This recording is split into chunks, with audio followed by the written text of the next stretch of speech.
Hello Gaming Tankers, I am back with a new video featuring for the first time my G.I. Joe Wolverine accomplishing 10k damage in a bot-free game here in Halbron.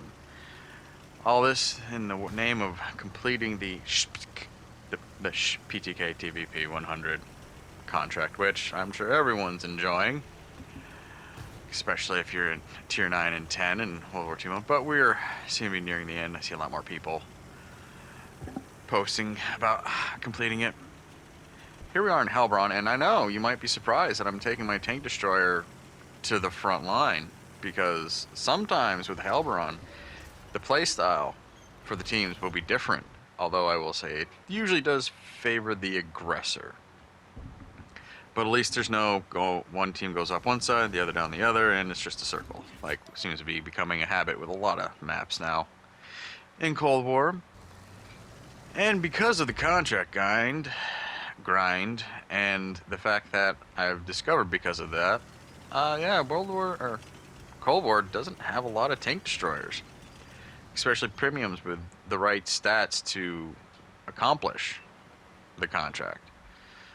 But the Wolverine does, although it is a unique tank, and, you know, it's part of the whole G.I. Joe collaboration. Speaking of G.I. Joe, hey, here's a Mobat doing Mobat things, yeah! Oh, remember way back in the day when the Mobat was new and it was part of a season pass and just YOLOing around and smashing things. The fun times that ATGMs have ruined.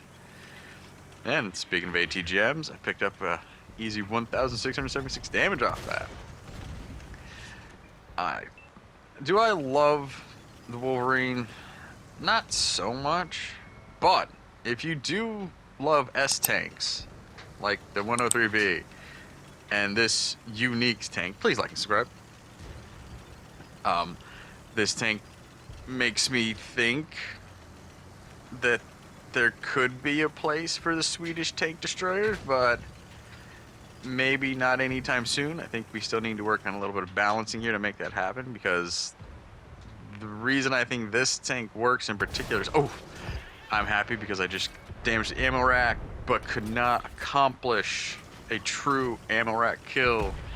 The Leopard pulled back in time just for my ATGMs not to quite hit the mark, is because it has the multi-weapon system, and it does have a fast-firing ATGM launcher, but the ATGMs aren't the best. You do shoot 2 at a time, but with low pen, and in all honesty, I rarely even get to like 400 damage. So I mean, you'll see a couple times like that last time I did like over 300 and then just under 300, and that's usually what happens when you do penetrate. And if you don't penetrate, well, that doesn't happen. But at least with ATGMs, it's like HE. If you do penetrate a tank, you'll get some sort of damage. So at least you can whittle away at FE4211s.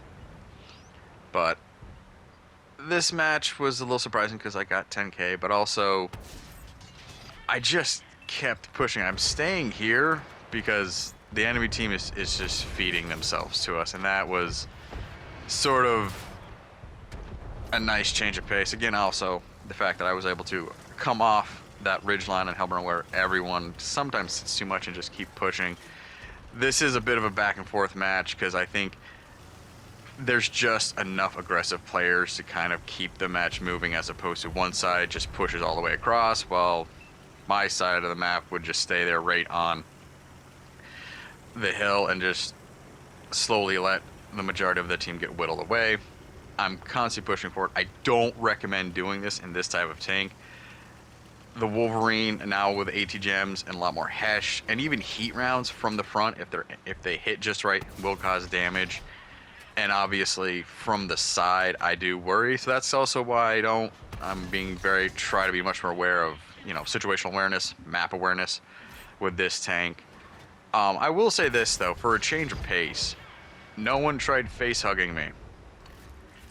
I'm going to let you all in on a secret. If you are going to face hug a fully functioning, undamaged Wolverine, you are going to get hurt.